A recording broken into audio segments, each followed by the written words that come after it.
Well,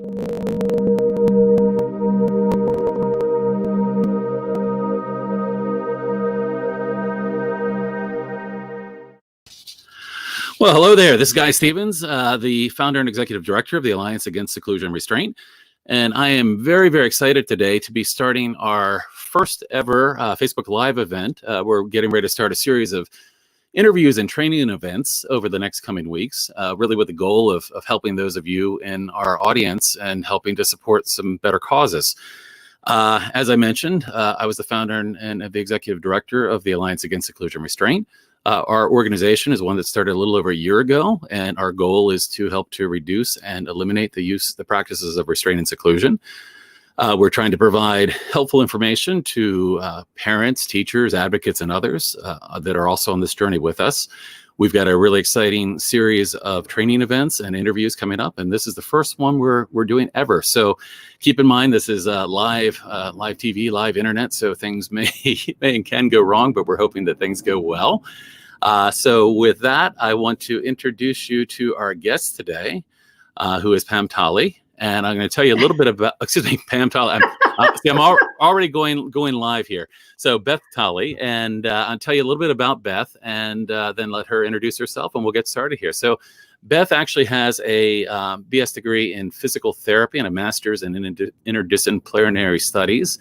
She's worked as a physical therapist and later an administrator at Children's Hospital for 24 years. The last 19 years of her career, she spent at the lead Virginia agency for early intervention.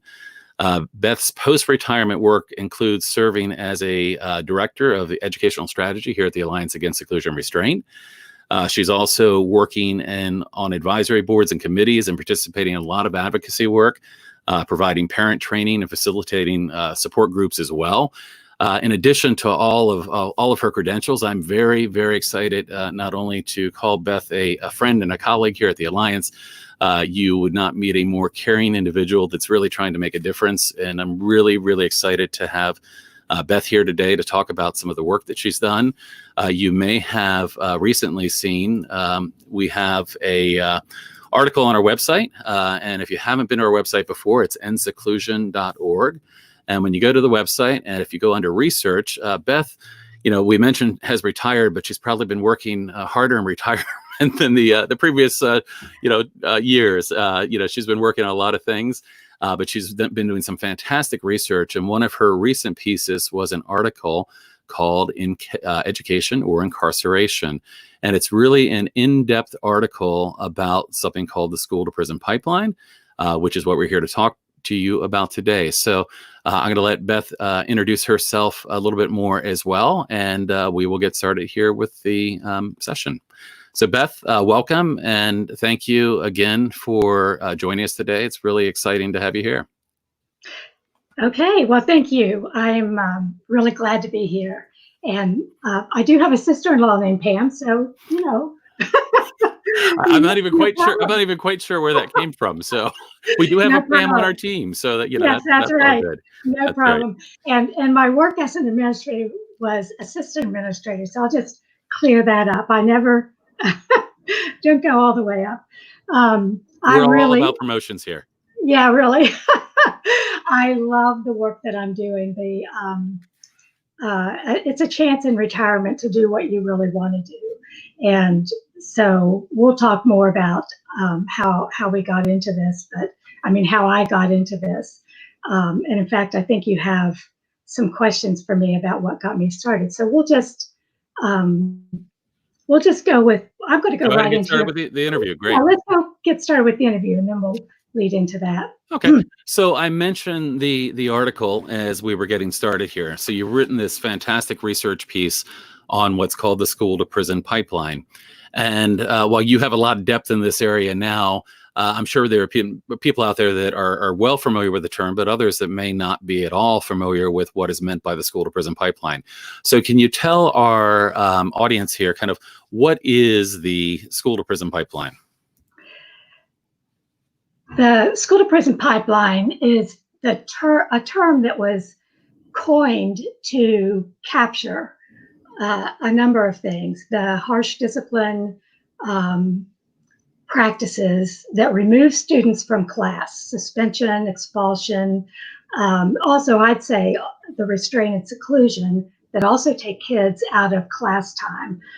It's also about the prison-like environments that schools have become like in some schools. Those are things like the policing, searches, also again, restraint and seclusion that make school feel like prison. Also metal detectors, over reliance on police within the prison, where police originally was to keep schools safe, but somehow in a lot of places that morphed into policing the students themselves instead of keeping the schools safe from outside threat. And then this was surprising to me. I didn't understand how high stakes testing had anything to do with the school to prison pipeline, but that kind of kept coming up. And as I read more, it had to do with kids who were not performing well, pushing them out because they were bringing down the school's performance, and schools' ratings were based on their performance, and schools' funding, ratings, all of this was based on how well the school did. So schools didn't want those kids as a part of their ratings, so they were pushed out. It's just horrendous. So all of that is a part of this school to prison pipeline. Okay, great. And I want to invite people as well, as we're going through, if you have questions, you can certainly put those in the comment feed. We'll try to keep an eye on those. If we don't see it right away, don't hesitate to ask it again. It's a lot to watch here as you're kind of doing this. But moving on kind of from what the school to prison pipeline is, can you talk a little bit about kind of who does this affect? So, we talk about this pipeline. Is it affecting some children more than others? What's the impact here? I'm going to talk about that in a minute. There goes my voice. I hate that. But anyway, first I'm going to talk about something you and I talked about, and that is this real? Did somebody just make up this word? And when I first heard it about 2 or 3 years ago, and I heard it because one of our main children's advocacy agency for the state of Virginia was doing a lot of state advocacy work on this. And I thought, school to prison pipeline? What in the heck is that? That is crazy. And then as I did this research, this term has been around since the early 2000s. It actually was put on paper in 2003, but the terminology, and there was one paper called that explored the whole terminology about it in 2000. Well, the paper was later, but the whole idea is that there is actually, what happens is these kids get, by those practices, they actually are funneled into a track that is not an educational track, because those practices are keeping them out of the education track. They lose so much time from the education by being suspended, by being in seclusion, by being expelled, that they're losing, and not only by missing the time in education, it's by what happens to their psychological factors, the kids, and this slide actually illustrates it. So who are the kids that are impacted? Before we get there, I just want to bring up a comment that somebody left here and see if you have any feedback on it. But they mentioned the No Child Left Behind issue as well. Do you have anything to comment on in terms of No Child Left Behind as it relates to the school to prison pipeline? Yeah, and I may confound issues here a little bit, but I think the No Child Left Behind issue is probably thanks for the comment, by the way. I think it's probably one of those things that's an unintended consequence kind of things, because if I'm not mistaken, the No Child Left Behind was one that had some of those high stakes testing thing, which ended up pushing kids out. Which the whole idea of No Child Left Behind is you don't want to leave any behind, but it had the opposite effect. Gotcha. These kids get left behind because So the schools don't want them. Yeah, let's transition then to that question of impact and kind of who is impacted by this. Are there's some kids that are more impacted than others, and kind of the overall impact to society with all of this? Well, let's start with what we have on this slide. This was a big surprise to a lot of people, and I don't know, our viewers may already know this, but preschool, pre-K kids, those are kids before they get to kindergarten, are 3 times Wow. as likely to be suspended as kids in kindergarten through 12th grade, 3 times. Now, the next thing here that is so amazing, just one suspension results in a student being 10 times as likely to drop out of school or come into contact with the police as kids who've never been suspended. Wow, that's an incredible statistic. It is. And so why is that? Well, one of the things is because kids get disconnected from the school. I think that's my next slide, but it doesn't matter. Kids lose their connection with the school. They become, they don't feel a part of it. They also, it does something to a kid's psyche. They become identified themselves as the bad kid. And teachers see them as a bad kid. And that's a hard reputation to break. So let's go on to the next slide. That's kind of what I was saying. This is something that's very hard to break. A child is they're different. They're not like the other kids, and they don't have this connection. Kids need this connection to community and to school, and you're kicking them out, and this bond that is so important is broken.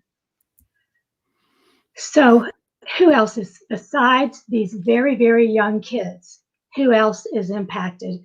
And Walter Gilliam is someone who has done just remarkable work with these very young kids. And the research has shown that Black children represent 18% of the preschool enrollment, but 48% Wow. of the children receiving more than one out of school suspensions. And boys represent 54% of the preschool enrollment, but 79% of the kids who are suspended once, and 82% of children suspended multiple times. And what the saying is, and it's not just Black and boys, it's also the bigger kids.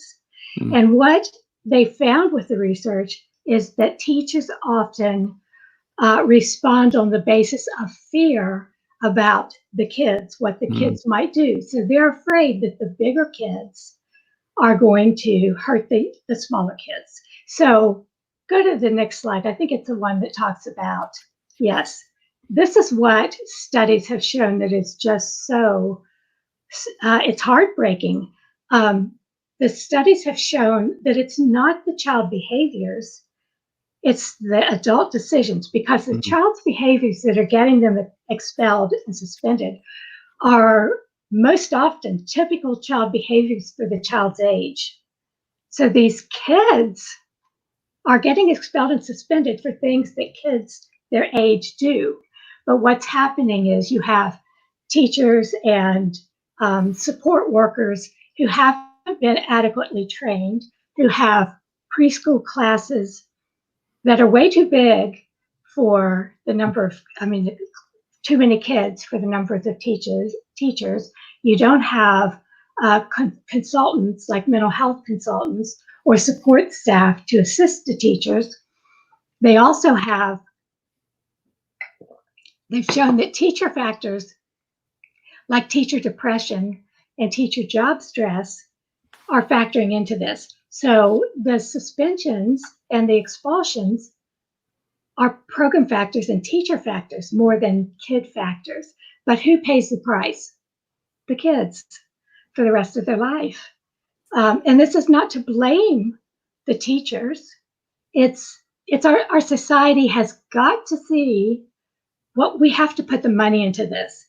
And we have not been able to muster up the will to put the money into this. Mhm, So let's move on to the next I one. want to share a comment here real quickly and just get your input on this as well from Alice. Marginalization means a marginalized child's behavior is more likely to be seen as deserving of suspension, but also means that a marginalized child, having been suspended in the past, is more likely to be seen as proof that the behavior in the future should be seen as dangerous.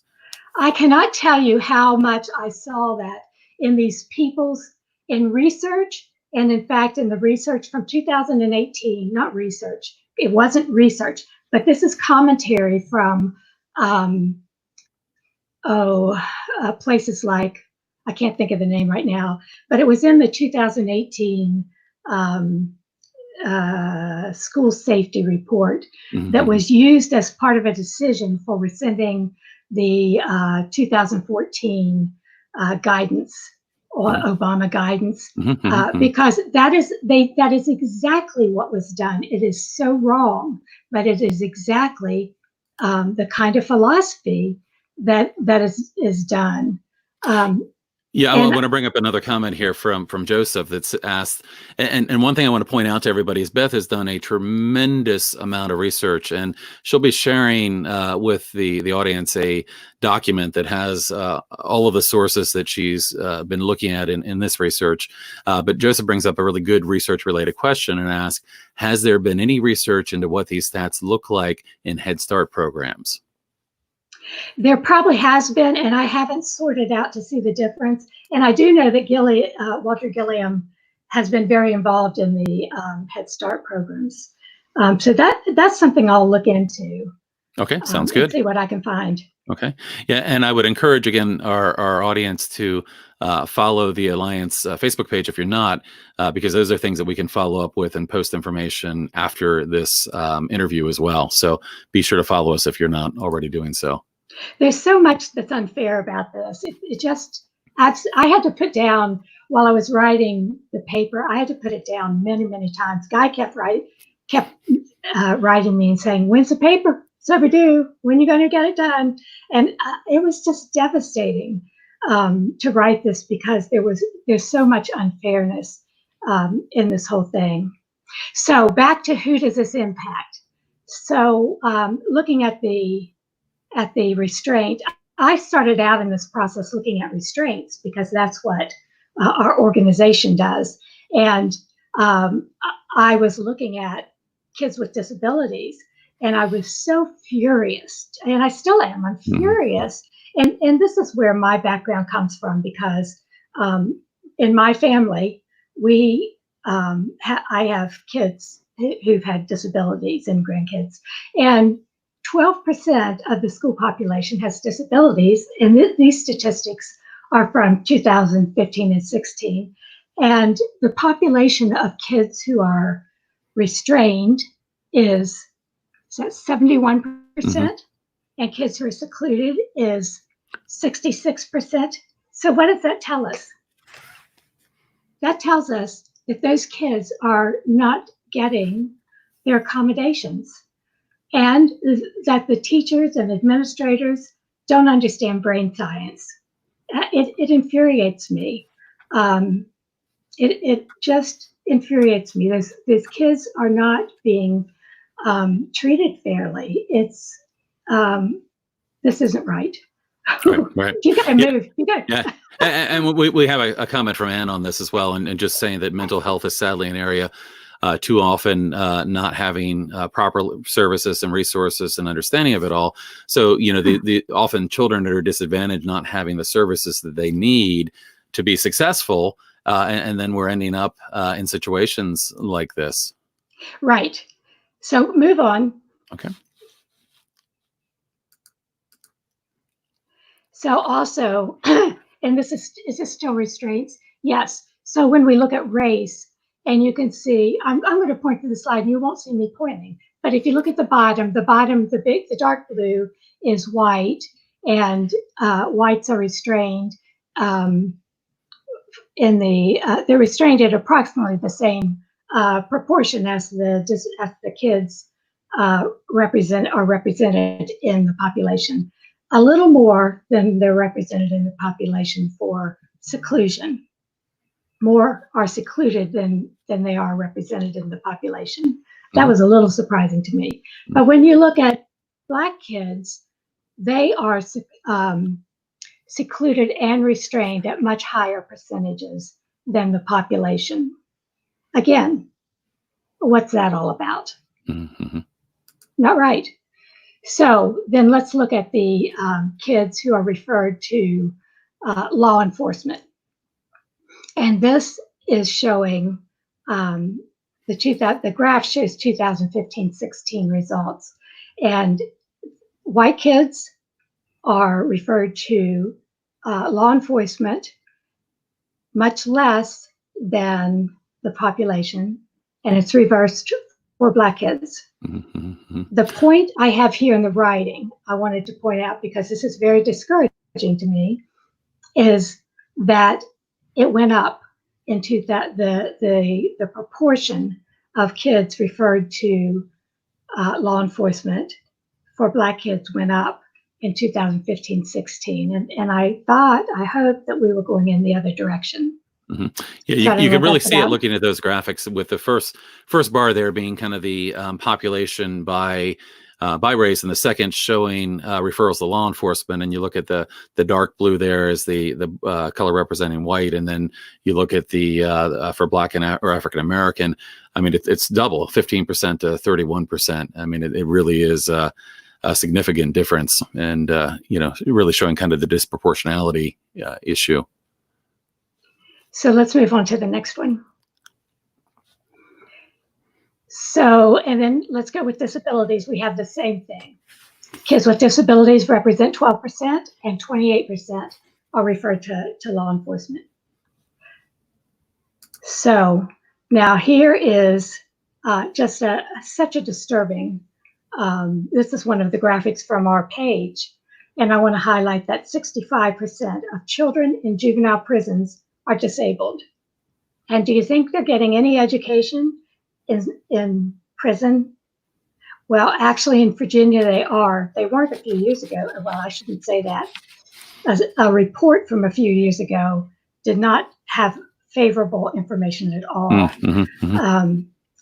Now, last year I heard that it was better, but it has not been very good reporting from across the United States. But look, 65% of the kids in juvenile prisons have disabilities. What is that about? That should tell us something. And not something good. Yeah, I mean, this really does go to that question we started here with, which is who is impacted. And if you're disabled and you're Black and you're male, just like with restraint and seclusion, we see the school to prison pipeline follows a very similar track. I want to bring up a question here from Dea, who asks, is there any mention in your research about community schools that partner well with the juvenile justice system? Dea, I did not see that mentioned. And that's something I want to look into further, because actually this is something our General Assembly required our state DOE in the previous year to develop a framework. And then this year I don't know what will happen this year because of the pandemic, but this year nothing will happen because this year they required the state DOE to establish a mechanism for school districts to create a way for local districts to apply for funding to start community schools, right? Communities in schools. Yeah. And what I've read about them is that they are very, it looks very effective. And that's another thing I think we need to research. Yeah, just to hit on the other point here in your slide, accommodation, not incarceration. I think this is really important because we're again talking about children with disabled children. We're talking about African American, Black. We're talking about boys. We're talking about kids that are in a system and often not having their individual needs appropriately met. And the end result of not having their needs appropriately met is these children are not thriving. They're not only not thriving, they're entering up in this school to prison pipeline, and it's really damaging to so many children. Yes. So I want to ask you, kind of moving on, so we've talked about what the school to prison pipeline is. We've talked about who is disproportionately impacted by the school to prison pipeline. I'd like you to tell me a little bit about what made you decide to do this research and write this article. Well, I mentioned a little bit that I had family experiences with the school challenges. Actually, both of my boys had diagnoses that I like to say they challenged the schools. So, and then I also had a granddaughter I have a granddaughter whose mental health and other diagnostic challenges were also a challenge. And so I've been immersed in mostly the mental health side of it, but also behaviors that were interpreted as willful, that were absolutely not willful behaviors, but were a result of, and this is the part that has just been so frustrating and infuriating to me, is so much of school and the prison part is that the brain science has not been recognized. Mm-hmm. And so kids are penalized over and over again for things that are not within their control. So that was a major thing that got me going with all this advocacy. And I was exposed to the ACEs research a couple of years ago, and the connection there. And can you define that for anybody that might not be aware of what the ACEs research is? That's the adverse childhood experiences. And that was a study that was done in the late 90s that it was some serendipitous findings that people that had childhood experiences of domestic child abuse, domestic abuse. There were like 10 kinds of childhood experiences. Some of them were with parent divorce, parent abuse of the spouse. I can't remember all of them, but anyway, those children were impacted in ways that the connection never would have been made if they had not done this study. So they found that they impacted the parents' health in ways like their heart health, their immuno.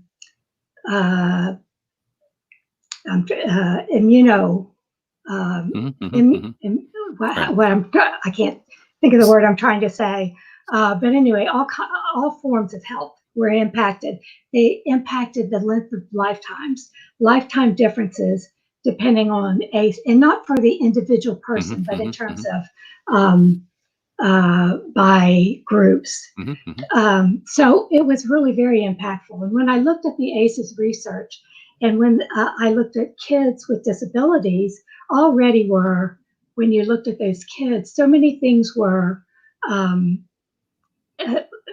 struck me as similar. The same kinds of treatment and ways to approach kids who'd had trauma were the exact same things that we want to do with kids who have disabilities. You don't want to use punitive kinds of approaches. You want to use trauma-sensitive kinds of approaches. So I just saw such similarities with that. That struck me. I learned about restraints and seclusion really honestly just a year ago. I was amazed. I had no idea this was going on in the schools. And as I learned about all these injustices, that just made me want to write this. So that's why. So go on to the next slide. And you had a question for me that made me write this slide. I did. What I was really heading to. So, you've done some pretty in-depth research. If anybody has seen the article, it is not a short article. It is very in-depth. There are a lot of references throughout the article, a lot of research that went into it. So it's very in-depth. And I guess my question for you is, having this opportunity now to have this interview and talk about the article, talk about the issue of the school to prison pipeline, what are kind of the primary take-home messages you'd want someone to gain from this research?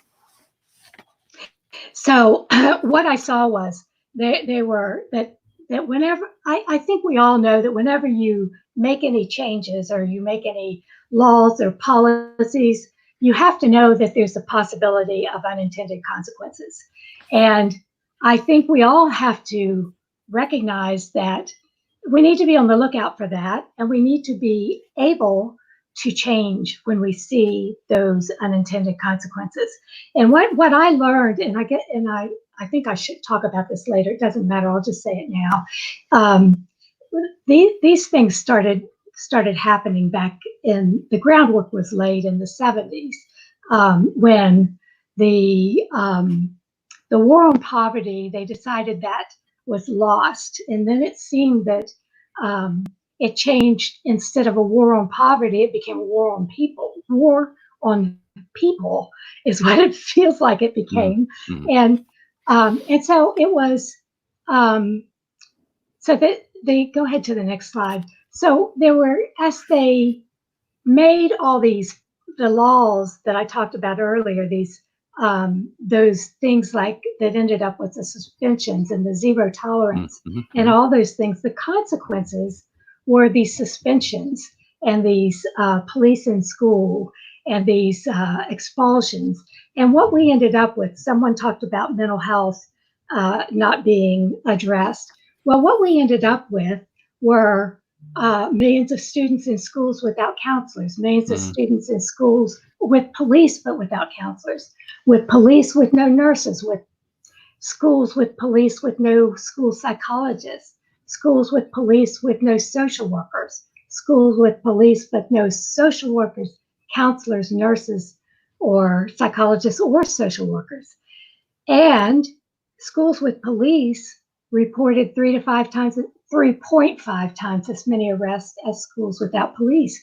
So instead of schools being this nurturing, safe place for students to learn, they became this place where kids were punished for what they didn't know. And school kids are learning, their brains are in a process of development. Their brains are not fully developed until they're in their mid-20s to even later.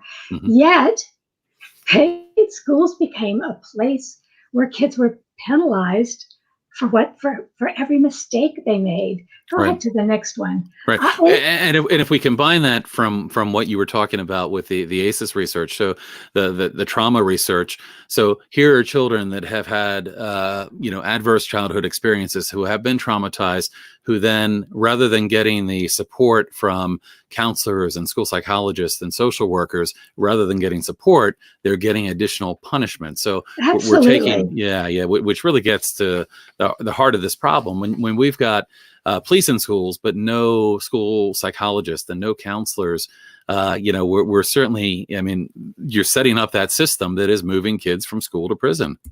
Yeah. So some of the research I found was, so what are the roles of police in schools? And so police supposedly were put in schools. And actually, police were in schools back in the 40s and 50s. Not very many, just a very few. And the roles, as they were put in when the laws in the 80s and 90s, the laws come later. So one was on gun control, one was on drug control. They were there to keep kids safe and to keep intruders out. They supposedly were not supposed to be enforcing discipline. But as time went, as teachers were busy, they ended up getting pulled into discipline. And you can see, this is from a survey that Educational Week did, a research branch of Educational Week. And so this is how 400 police in schools described their work. And they described their work as enforcing laws.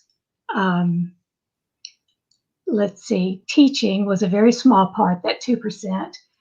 I forgot to put what the other was. Enforcing laws was 41%.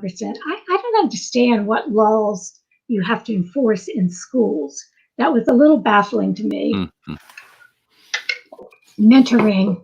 In places where it goes well, police see themselves as being mentors, Mm. strong mentors for students, and being real good role models. yeah, that's the word, role models. But if we look over here at the other side, which is hard to see, it's a small slide, and look at what kind of training these folks have had. The thing that's really sad is how many have had training on the teen brain.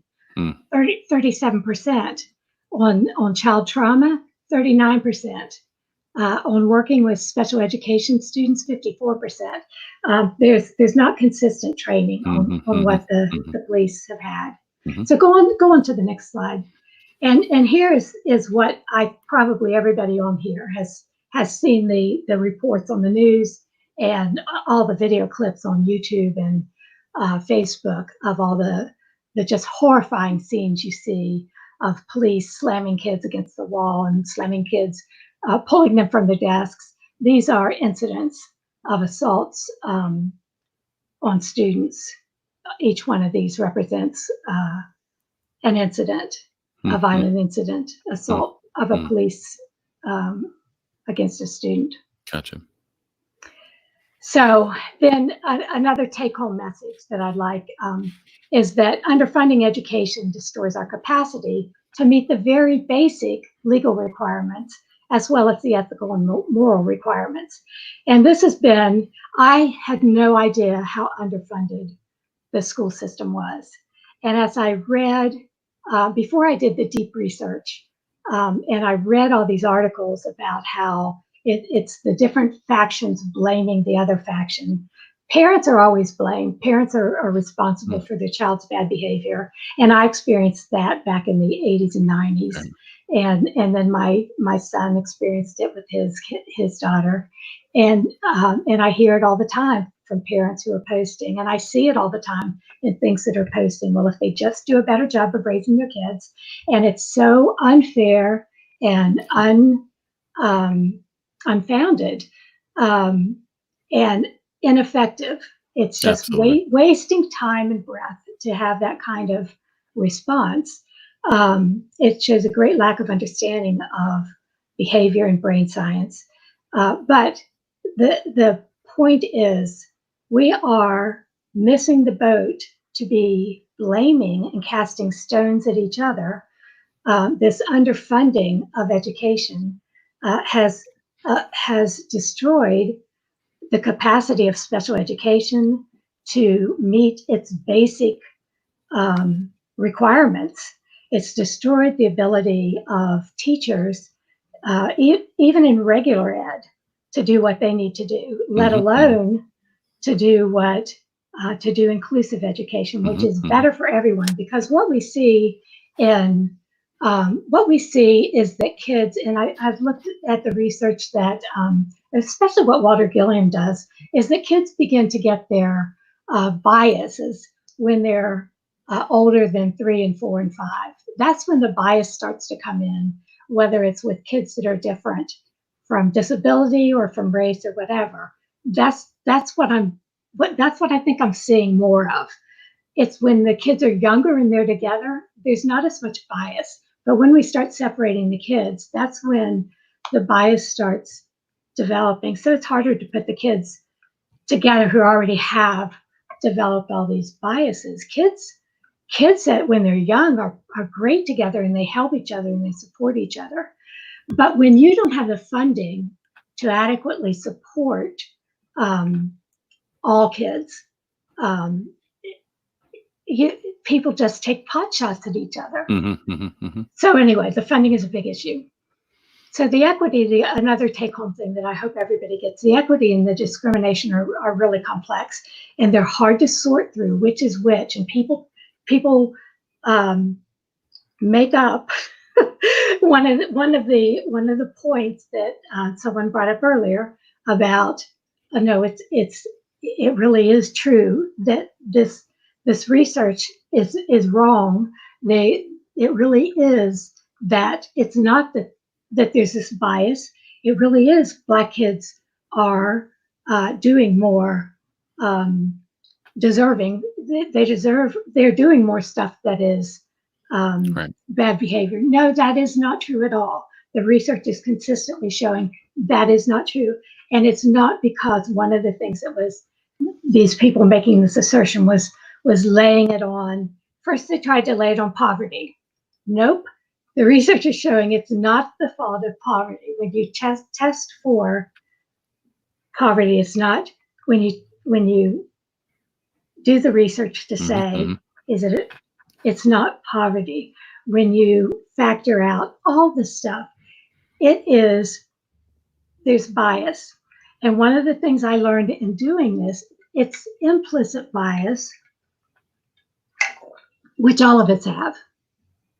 Black, white, other races, other cultures, we all have our own bias. But there's another kind of bias that was another piece of the bias that I just got a huge aha. And that is how bias is built into our laws and our codes. And so you may be very fairly implementing your laws and your codes, and you're still having these horrendous differences in how people are being the rates, because the very laws are biased. And so, for example, dress codes that involve hair, how you wear your hair, or that you can't have head coverings, and they're biased against a religion that has a head covering, or they're biased against hairstyles that include what are the thing called? I'm losing my words right now. That's okay. What are the things where you have rows? Give me the word. It's not braids. It's somebody give me a word. Type it in the thing. Okay. We'll roll with it. Anyway, then you get kicked out of school because you didn't meet the code. Well, that was a biased law, a biased code. So anyway, all right. So then another huge take-home thing to me was this thing that our solutions are often based on, and this is what I see in the headlines and what we saw. There's one group that infiltrates itself. There's a think group up in the northern states that introduces itself into the newspaper articles. But anyway, the solutions are often based on either or thinking. Either we allow unruly children to run the classroom and hurt the teachers, or we have to keep them out of the classroom. It's as though everything is an either or solution, which is entirely ridiculous. It's a failure to consider the multitude of factors that contribute to the problem. It's like they're not these other solutions. Yeah. And that's very dangerous thinking. Right. Children that are not being appropriately accommodated, or not having their IEPs implemented with fidelity, or don't have access to a counselor or a school psychologist. I mean, there's so many things that factor into this. And you're right. It's a very black and white thinking of, this or this, when in fact, a lot of this comes down to the fact that we need to be appropriately meeting the needs of children individually, is the law state that we should be doing. Right. Go on to the next one.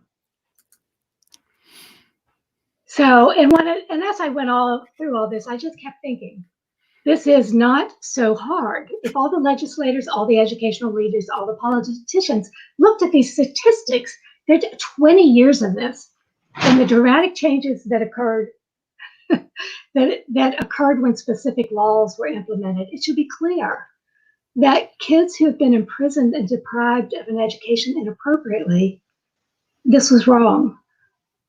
They should be chomping at the bit to make changes. So one of my next questions is, when you went into this research, you had a good foundation of knowledge about this to start with, or I think, what would have seemed like a pretty good foundation in this. But the more you dug in, I know that we were kind of going back and forth as you were working on this article, and you're like, well, I read this, and then I ran into this, and then I found this. So tell me, as you did this research, what surprised you, and did you learn anything that you weren't expecting as you kind of went into all of this? Well, like I told you, every time I read an article, it was like there were 5 more articles I found. And I was just floored by how bad it was. The kids were, here are the examples. Kids were suspended or expelled for sharpening a pencil without permission. 4 months they were suspended. Are you kidding me? Poking another student with a ballpoint pen, expelled for the remainder of the year. Possession of an antibiotic. You take to school your antibiotic and your permanent expulsion. And what kind of thinking is that? Starting a snowball fight, expelled. Going to the next one. Kids have been incarcerated for a dress code infraction like wearing the wrong color socks. I mean, are adults making these decisions? Tardiness. And tardiness, not only tardiness, now there are also suspensions for missing school, skipping school. So we suspend them. How does that make sense? Right. What kind of craziness is that? Right. Using vulgar language. So using vulgar language, we're going to incarcerate a kid, yelling at teachers, going to the bathroom or leaving the class without permission. We're going to put a kid in jail for that? I'm just, there are no words for it. Yeah. And of course, being very involved in the restraint and seclusion issue, these are often very similar types of things that we find for kids that are getting restrained and secluded. I live in Maryland, and Maryland's law basically says that you should only be restraining and secluding a child if they pose an imminent serious physical harm to themselves or others. That means kind of a life or death type of injury. Yet kids are routinely secluded or restrained for far lesser things. It could be being disrespectful, not being compliant. I mean, I've heard the kids and had experiences with my own being secluded and restrained for flipping light switches off and on, not cleaning up their area, splashing water. Again, the criteria is much, much higher. And the same holds true here, where we're seeing kids ending up in the school to prison pipeline for minor behavioral infractions. And the statistic you mentioned earlier about the single suspension or expulsion. I mean, once kids, and I think one of our commenters made this comment as well, but once there's that perception that this is a bad kid, that goes and lives with that child and kind of moves on. That's awful. So I wanted the funding. I had no idea that the funding was so bad for IDEA, which is the Individuals with Disabilities Education Act. It was authorized when it was introduced back in whatever year it was, back in the 70s, I think, for 40% of what the expected cost was, and they figure that out every year. And it's always been in the 16 to 8, well, not always, it started out low and worked up to the 16 to 18% range, except for the year where we had the RRA funds, I forget what that stands for. But anyway, for the last several years, it's been under 15%, and this year it's at 13%. Unbelievable. And state funding has been below the pre-recession levels for the last 10 years for most states. Virginia hasn't caught up yet. So you have a combination of state and federal years grossly underfunded, just grossly underfunded. So move on to the next, because we've really... I'm going to just share one more comment before we do. It's kind of more relevant to the last slide, but Spectrum Life kind of brought up this comment about autistic children, autistics being suspended, punished for autistic behavior. It's against the law and their rights under IDEA, but it happens all the time. It's only because they're not getting their accommodations. And I think that's exactly what we're seeing here is that, kids are often not getting their accommodations for many reasons, but the funding is certainly a big aspect of that as well.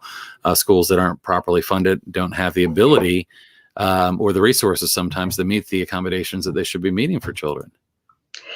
Absolutely. But I also think with autism, and I just learned in the last, several years about autism, which is really, I have to say it's embarrassing what it took for me to learn, because I've been in the disability world all my life, and it was through through learning through my family more about autism, and I didn't understand how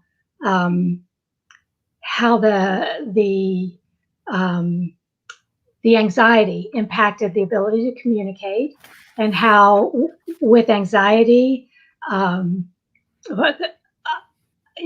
the communication could be, it's just like I'm doing right now. You could freeze. You could not be able to express verbally when you were highly anxious. And I see kids, and I have to change this too, because I grew up having it hammered into me, person first language. And I know autistics prefer the autistic first language. So autistics are, they are so mistreated and misunderstood because of the communication issues. It is unconscionable what is done because people don't take, because people do not understand and don't take the time to understand the communication, the way autistics are communicating. And I understand funding is a lot. I also know that we have got to, there's a lot we can learn on our own. And there's a lot of information out there that I wish, I wish that, I wish that everybody working in the schools, and I do not mean to put anyone down at all, because I think teachers are overworked. There's a lot out there that everyone can do on their own. There's a lot of good research. I mean, not research. There's got a lot of good references, a lot of good. I've learned a lot from the internet and books, and talking to people who have autism and who write about it. So, okay, I'm going to get off my soapbox. So, sorry, that's just really important to me. Okay, I was surprised by how it started, and I mentioned this before. The war on poverty was replaced with domestic warfare, which was an emphasis on repression, surveillance, and control. And the view of youth changed in the 80s and 90s. So instead of offering compassion and support, schools became rigid and intolerant. It's just heartbreaking. So the zero tolerance laws, I mentioned that. It was the Anti-Drug Abuse Act of 86 and the gun-free laws of 94. And so the laws, a lot of these, the police in schools, what I was reading about was it was easy to get police in schools because some of these laws provided federal funding for policemen. There was no funding available for social workers and psychologists and counselors, but federal funds provided funds for policemen. So that's some of the disproportionality with those staff. So this is what surprised me too, is that it's, you know, every time there's a school shooting, there's this knee-jerk reaction that, oh gosh, we got to have more police in the school. We got to have metal detectors. We got to have all these things, when there's been nothing to show that this has made the schools safer. None of that has made the schools safer. The schools and the police in the schools have not made the schools safer against school shootings. They haven't. And by the same token, disciplinary issues within the schools have not resulted in questioning the effectiveness of the particular discipline system. But instead, there's a renewed effort to double down on the harsh disciplinary practices, which have been shown to be counterproductive. It's baffling. So, and here I just say it again, it's been extensively researched. There are reports after reports from the Children's Defense Fund and from the, I guess, ACLU and the UCLA. I guess it's too confused. ACLU. Yeah. these reports that have recommendations, and still we have it continue. It's frustrating. This is the one that I'm confounded with. The widespread lack of knowledge about brain science and the key importance of relationships. Every single scientific thing you read, every recommendation says the key to solving this is relationships and relational safety, and regulation and co-regulation. That's regulation of our brain and body. That what happens so much in these behaviors is what's called state-dependent functioning. The brain moves from our thinking part of our brain down to the lower parts of the brain as we get stressed, and we have the autonomic reactions, which are not controlled by our thinking part. And you're not going to solve those by the type of management systems that are those control management systems that are so popular. And of course, this again is the issue with things like restraint and seclusion. You know, a kid that's in fight or flight or freeze mode is not able to access kind of their frontal cortex and be rationed with at that point. You know, we've really got to be understanding the neuroscience, and agreed with you 100%. There's all this science out there that's available for people that can help us better work with kids, and the relationship one is so big. You know, if I had a nickel for every time I went to an IP meeting and talked about the importance of relationship, I'd have a lot of nickels. But yeah, absolutely. These same things that are important for preventing restraint and seclusion are the same things that are important for reducing the school to prison pipeline. Absolutely. And the other thing that's just so difficult for me, and this is in regards to this, it's also in regards to what we see happening with the coronavirus, is just realizing the degree of discrimination, disregard, and devaluing of people who are different, minorities and people with neurodiversities and disabilities. It's heartbreaking. So this quote from Ellen Goodman was this was in 2000, 20 years ago. So I'll read it for anybody who doesn't have the screen. Zero tolerance for misbehavior evolved into zero tolerance for kids themselves. We've developed an attitude, and not just in schools, where zero tolerance often translates into a quick and dirty way of kicking kids out. We're in a time of general crackdown, a tough love without the love. Heartbreaking. Okay, so what's solution? Let's transition into, you know, what is the solution for the problem, and what kind of things have been tried to date, and what can we do to hopefully begin moving forward on this? Okay, so I'm just going to breeze through this because I think everybody knows we've tried all these things. Doubling down on the harsh disciplinary practices, adding more police to schools, school-wide behavior management programs, alternative schools, restorative practices, and trauma-informed, trauma-sensitive, and trauma-transformative practices. There may be other names for that. And go ahead. Did you want to ask me how they've worked? Tell me how they work. So first of all, we know more of the same's not working. So go ahead. Go back to the other one. Thank you. More of the same's not working. We know that all of those harsh disciplinary stuff doesn't work. It's been proven over and over and over. It doesn't work. Now, PBIS, the thing about PBIS that is so interesting to me is that even today, every single report comes back and says, so the answer to this is positive behavior, interventions, and supports. Now, if any of y'all saw my report on the problem with behaviorism, you'll see that I'm not a fan, because as it's laid out, the way I've seen it is that it relies on behaviorism. I think tiered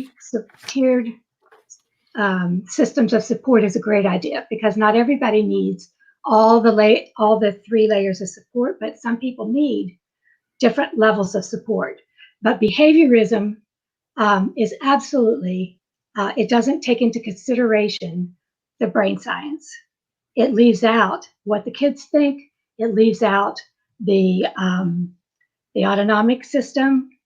It leaves out all of the new brain science, and it doesn't work for kids with disabilities. It doesn't work for kids with neurodifferences. It absolutely, we hear it all the time from our parents of kids. These are the kids that are getting restrained and secluded, and are getting referred to the prison pipeline. Yeah. It's just not working. The sticker chart is not the answer to a lot of the challenges that are out there, but sometimes these kind of incentive and consequence-based models don't understand the neuroscience, don't understand the importance of relationship, don't understand the significance of relational safety, and at the end aren't helping kids to succeed. Yeah, so it baffles me why it is always listed, and the only thing I can think of is because it has a really nice name.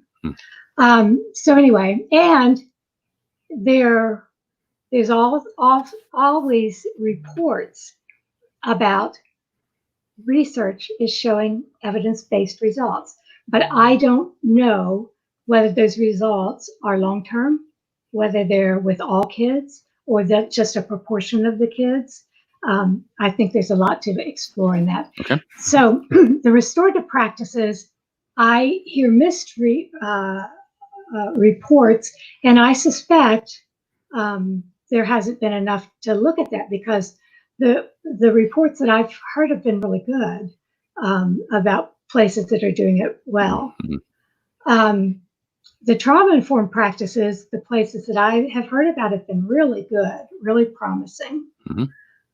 So then when I say data is lacking, what I'm talking about, we just saw that report from the Civil Rights Commission. The data is just, there's no central place where we're seeing what's happening across the United States. No central depository to be able to track what's happening well. I've been trying to collect where is it going well? What schools are doing a really good job?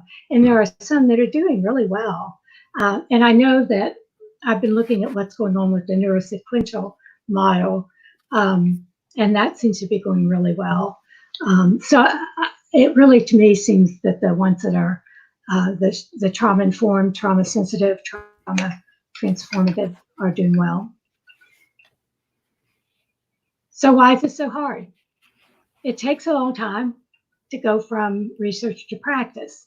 I don't think it should be that hard, given the fact that we have instantaneous communication with the internet. I don't get that. We do know that people get stuck in doing things the way they've always done. Go ahead. Did you want to say something? I was just going to say culture is often a big thing when it comes to restraint and seclusion, that this is the way they've been taught to do things, this is the way they do things, and as a result, we get stuck with models that aren't working and aren't helping people, but they're what's done. Right. People fear and resist change. I think people get backed into a corner that instead of discussing, it's just like what's happening at the national level with politics. Instead of discussing and being open, we get polarized. And so I think we have got to all find a way. And it's hard, because I found myself, as I was reading this, just being so furious that we got to find a way to back off and find the common ground, because we can't have a discussion when we're mad. And furious. So we've got to find a way to find the common ground and then be able to have the discussion so that people will be able to hear our perspectives. So I think it's hard because politics and money have been taking precedence over humanity. We've been seeing that for the last 20 years, 20, maybe 30 years.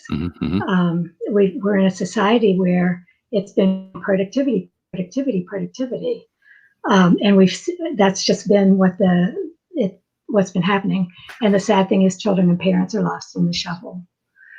So, but now we have some opportunities we've never had, because with this, everyone is now experiencing a level of stress that everybody's having the same experience that nobody has ever had in this generation before. And you're referring to the COVID issue right now, I assume. Yes, yes. And this is something, Bruce Perry is, he is one of the most famous trauma researchers. He's a psychiatrist and a researcher, a neuroscientist, and a teacher. And he's doing open office hours from 2 to 3 on Mondays, Wednesdays and Fridays. And he's doing all kinds of teaching. I've got him on our resource list where you can listen in.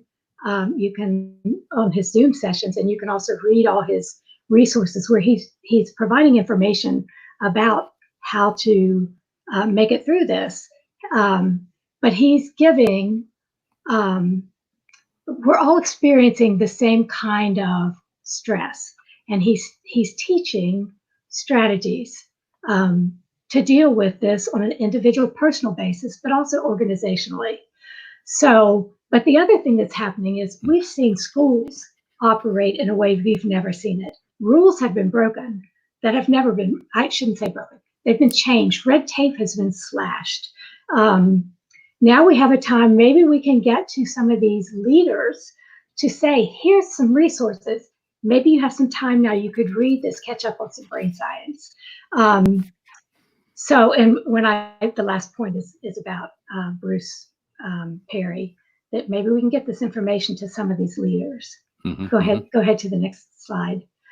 So I think now's a good time for us to solve this. Let's prioritize the funding for education. By the funding, I'm talking about funding to get as many educators as we need, funding to get so that we have as many bodies as we need, so that these people in the field have time to be educated, so that we can get as much support staff, so we can get us enough psychologists and social workers and counselors.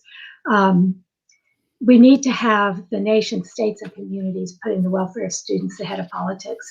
We need collaboration of all the child and family serving agencies and organizations. And this is a part of communities and schools that you mentioned, Dea. All of us need to adopt attitudes of humility and commitment. And no matter how, all of us have things that we do well and don't do well. And I think we have to come to the table recognizing that in order to move together and to move forward.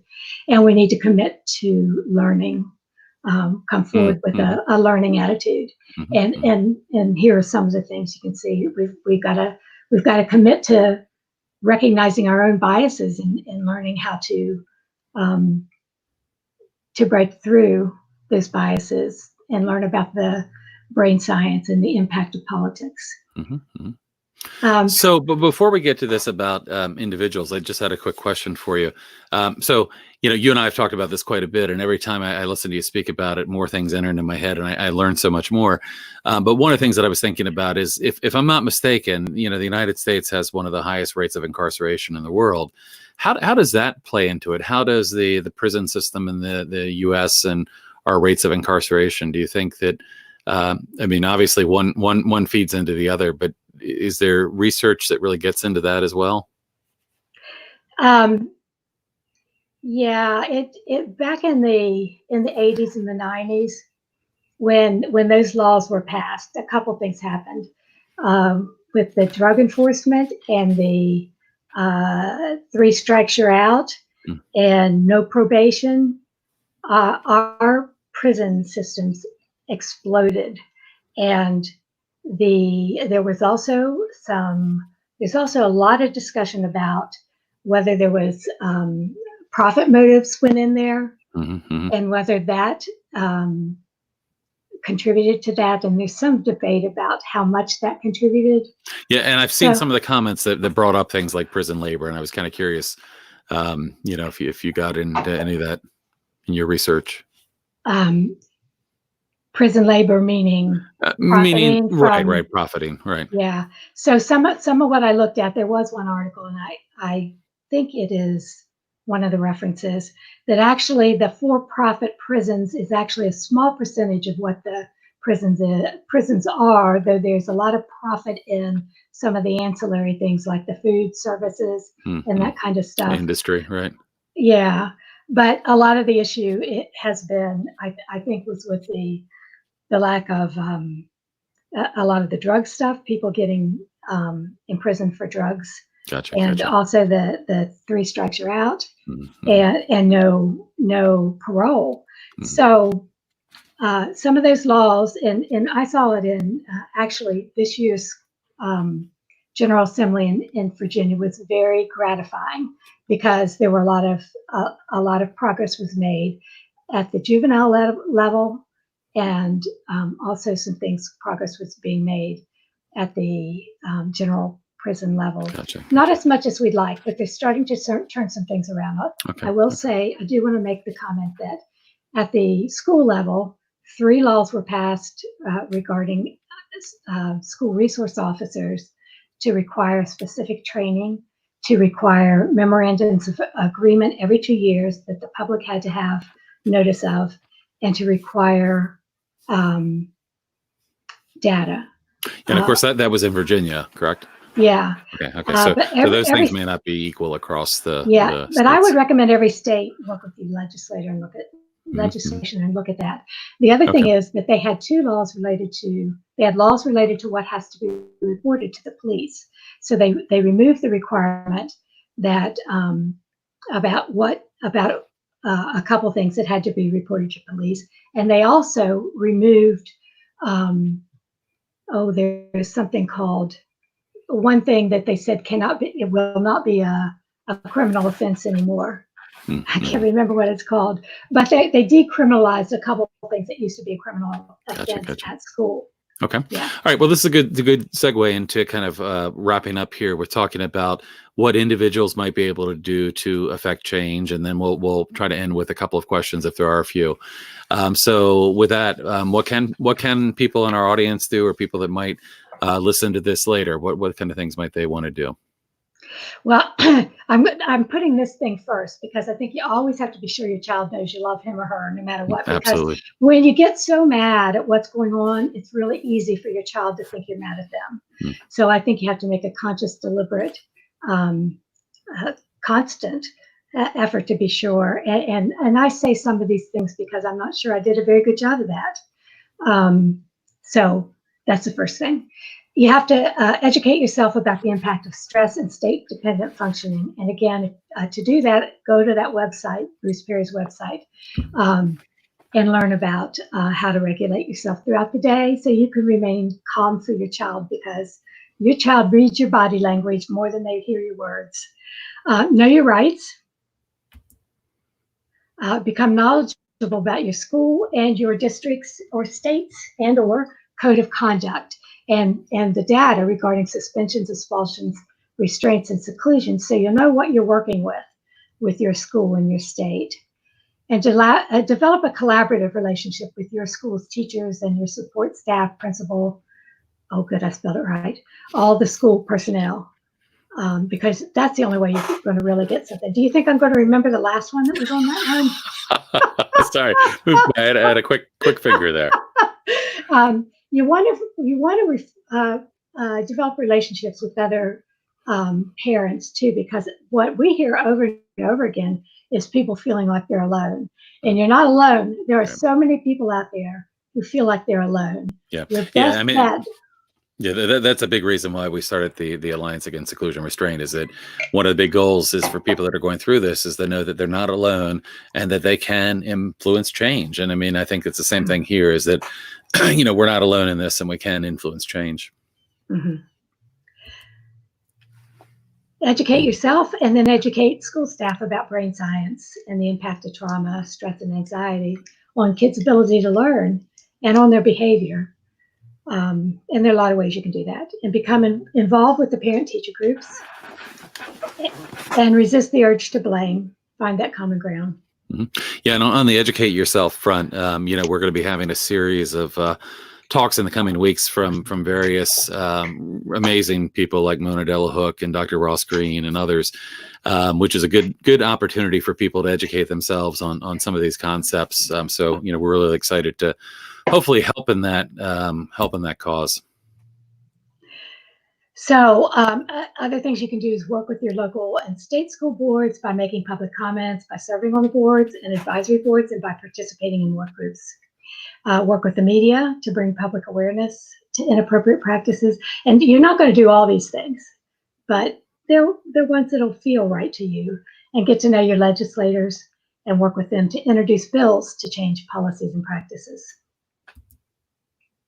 So we've got a whole list of resources here, and Guy, you might want to take it from here about how you can make those available. Sure. So first of all, I'll say while I'm giving this information, if anybody has any final questions, we've got a couple minutes for a couple questions, so feel free to type those in the comments if you have any questions that you'd like us to address. But beyond that, I wanted to mention that not only will this presentation be available both through Facebook and also on YouTube, we'll also have the slides available if anyone's interested in seeing the slides. We're also putting together, and I say we, it's the royal we. Beth put together this fantastic document with a lot of the resources, so with links and information about the various resources that were used in her research. So if you're interested in learning more or digging in deeper, by all means, also check out the article on the website, which is has all of the different sources that were used in that research. But we will be making these things available through the Facebook page, and invite you to use those resources as well. So there are quite a few. We're not going to go through these all individually right now, but I'm just going to kind of pan through, and you can see that we've got a lot of research that went into this. This was by no means just kind of a quick and easy research piece to write, but it's really important. I mean, we absolutely need to, if we think that there are things that we can do to improve this, we need to affect a positive change. So with all of that, and I'll give a minute to see if anybody else has any final questions. We've also got a link of organizations here to look for more information. Of course, I would invite you, if you're not a member already of our group, the Alliance Against Seclusion and Restraint, to follow us. This is an issue that we're very concerned with and highly related to the restraint and seclusion issue. So there's a lot of great resources and information here that you'll be able to go and take a look at after this.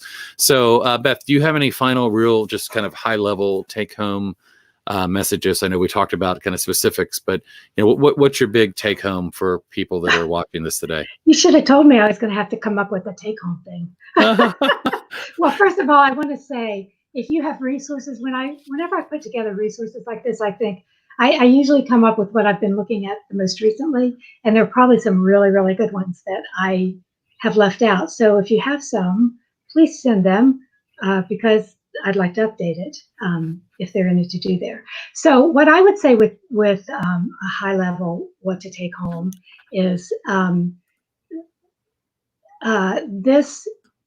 the message that really stands out to me is that whatever impacts one of us really impacts all of us. And that's the message I want to get to our legislators. And for me, I had the experience I had this year. I was able to, because I'm retired, I had time to go to lots of the subcommittee meetings and to go meet with a number of the legislators and their staff. And they were really receptive. So I think that there's a lot of power in that. So take that step and let's work together. And I think we can make some powerful changes. Absolutely.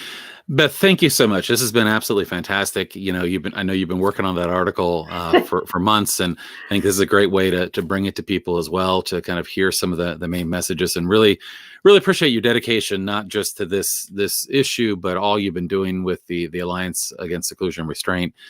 We've got a fantastic team here really working hard to make some positive change, and really appreciate you doing this. I want to thank everybody that's been on here live with us. The hope, of course, is that if you felt that this was valuable, that you'll share this with your friends and your pages that you might follow, that this would be relevant to. The more we can get people educated about these issues, I think the better we have of changing things.